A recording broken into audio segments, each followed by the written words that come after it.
Jadi kalau perusahaan kita udah grow, tapi cara kita meeting itu nggak ikut growing juga, bisa jadi itu yang bikin bisnis kita stuck. Jadi saya sering banget ngelihat pola ini ya, waktu di BP Consulting Group kita handle berbagai macam perusahaan di berbagai macam sektor. Menariknya emang cara bisnis yang omsetnya 5 miliar, cara bisnis yang omsetnya 50 miliar, cara bisnis yang omsetnya 500 miliar per tahun, itu memang beda-beda caranya mengatur meetingnya. Karena kalau udah masuk di level 50 miliar misalkan, dia udah punya fokus yang berbeda. 500 miliar fokusnya juga makin beda lagi. Masalahnya, banyak perusahaan itu sudah growing, tapi mereka masih pakai cara kerja yang sama di semua fase growth-nya mereka. Omsetnya udah naik, tapi cara meetingnya juga sama. Akhirnya, bottleneck-nya muncul. Semuanya numpuk ke owner. Akhirnya owner yang jadi beban sendiri. Akhirnya perusahaan hanya bisa tumbuh sebatas kemampuan ownernya. Di level sekitar 5 miliar, fokus utamanya kita itu semestinya ada di operational strategy. Gamenya adalah speed. Tim masih kecil, komunikasinya masih pendek. Kita nggak butuh layer terlalu panjang. Nah ini akhirnya owner biasanya masih perlu dan harus bahkan untuk kita turun langsung ke lapangan. Meeting itu kalau kepanjangan, meetingnya terlalu birokratis, ini yang bikin bisnis tuh jadi lambat. Sedangkan kalau posisi perusahaan kita masih di 5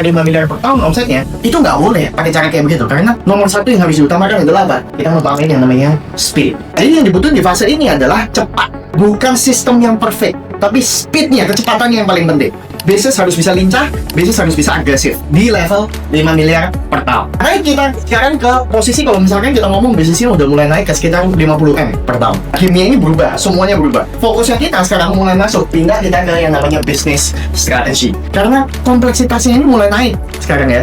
Orang-orangnya kita makin banyak, people-nya kita makin banyak, operasional ini mulai bercabang, mulai banyak divisi-divisinya, dan intuisi owner ini sekarang udah gak cukup. Kalau kita udah masih di level 5M, pakai intuisi, pakai feeling, kita masih bisa. Tapi kalau udah di level 50M, udah nggak boleh kita cuma menggunakan insting atau feeling atau perasaan. Itu udah nggak cukup. Jadi di fase ini perusahaan itu mulai fokus ke membangun ritme manajemen yang proper. Ini yang aku sebut sebagai namanya sistem. Jadi perusahaan sudah harus punya sistem yang baik. Pola meeting ini sudah berubah semuanya. Pola komunikasi sudah berubah semua. Jadi kita mulai punya namanya weekly review. Kita punya namanya KPI alignment. Kita punya namanya monthly business review.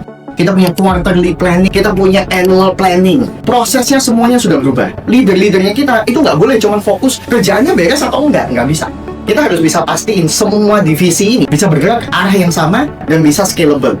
Ini kuncinya. Dari observasi, dari analisanya BP selama ini kita handle klien-klien, di sini yang selalu jadi blind spot di fase transisi ini. Mereka yang perusahaan-perusahaan sudah di posisi 5M, udah 50M, ke 50M ini mereka nggak siap. Fase transisinya itu nggak siap. Jadi akhirnya apa? Bisnisnya tumbuh, tapi cara komunikasinya nggak ikut naik level. Akhirnya chaosnya muncul. Chaos itu muncul karena apa? Karena kita tidak punya sistem yang baik.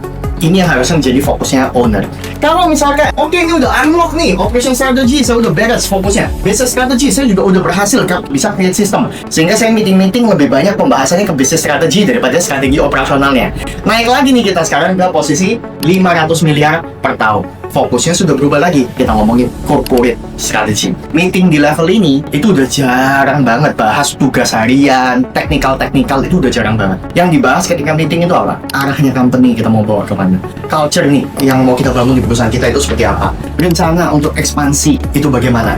Alignment seluruh tim leadershipnya kita, top manajemennya kita itu apa aja yang harus menjadi fokusnya mereka? Governance to make sure perusahaan kita memang bisa running dengan baik dengan cara-cara yang tepat dan cepat.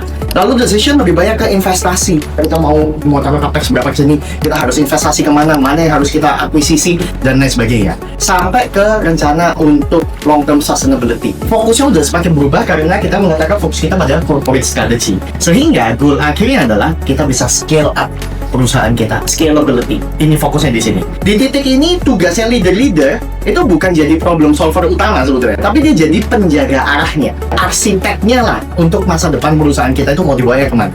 Dari melihat pola ini, semakin besar bisnis, maka style kita beroperasi, style kita memanage, style kita ngelit, itu juga harus naik kelas. Kalau enggak, efeknya apa? Bisnisnya bisa terasa berat, bisa terasa lambat, banyak bottleneck-bottlenecknya di dalam, dan efeknya apa? Semuanya balik lagi numpuk ke owner. Sekarang pertanyaannya, bisnismu sekarang sudah masuk di level fase apa?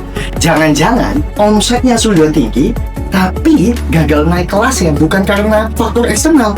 Gagal naik kelasnya bisa jadi karena cara kerjanya masih dengan mindset yang omset kecil.